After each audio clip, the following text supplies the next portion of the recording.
রহমতুল্লাহ। প্রিয় দর্শক, কেমন আছেন? আশা করি ভালো আছেন। প্রিয় দর্শক, এসালাম মুক্ত ৬ ব্যাংকের এলসি খোলার শর্ত প্রত্যাহার। চলুন বিস্তারিত জেনে নিই ঢাকা পোস্টের মাধ্যমে। প্রিয় দর্শক, শরিয়া ভিত্তিক ৬ ব্যাংকের এলসি খোলার শর্ত শতভাগ মার্জিনের বাধ্যবাধকতা তুলে নিয়েছে বাংলাদেশ ব্যাংক। ব্যাংকগুলো হলো ইসলামী ব্যাংক বাংলাদেশ, সোশ্যাল ইসলামী ব্যাংক, ফার্স্ট সিকিউরিটি ইসলামী ব্যাংক, ইউনিয়ন, গ্লোবাল ইসলামী ও বাংলাদেশ কমার্স ব্যাংক। এসব ব্যাংক গত সরকারের আমলে বিতর্কিত ব্যবসায়ী এস আলম ও তার গ্রুপের দখলে ছিল।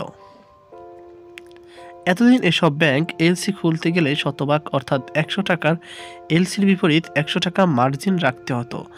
এখন সাধারণ নিয়ম অনুযায়ী ব্যাংক গ্রাহকের সম্পর্কের ভিত্তিতে মার্জিন নির্ধারণ করতে পারবে। বৃহস্পতিবার ৫ ডিসেম্বর ব্যাংকগুলোকে চিঠি দিয়ে এ তথ্য জানিয়েছে কেন্দ্রীয় ব্যাংক। এই ৬টি ব্যাংক শেখ হাসিনা সরকারের বিশেষ সংস্থার সহায়তায় নিয়ম বহির্ভূতভাবে এস আলম গ্রুপ দখল করেছিল। তবে অন্তর্বর্তীকালীন সরকারের দায়িত্ব নেওয়ার পর বাংলাদেশ ব্যাংক এসব ব্যাংকের বোর্ড ভেঙে এস আলম গ্রুপের দখলমুক্ত করেছে।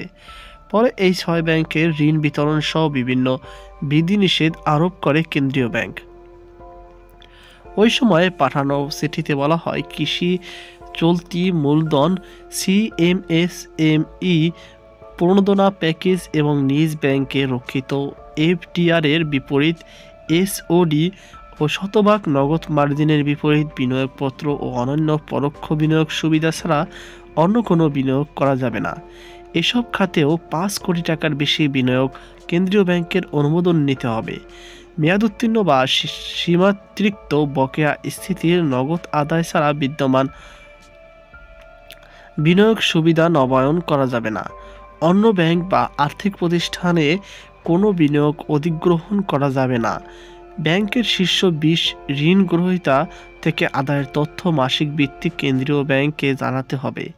এসব ব্যাংকের আর্থিক অবস্থার উন্নতি ও আমানতকারীদের স্বার্থ রক্ষায় এই নির্দেশনা দেওয়া হয়েছে। তো প্রিয় দর্শক, এই ছিল আমাদের সর্বশেষ আপডেট। সকল আজকে পর্যন্ত আল্লাহ হাফেজ।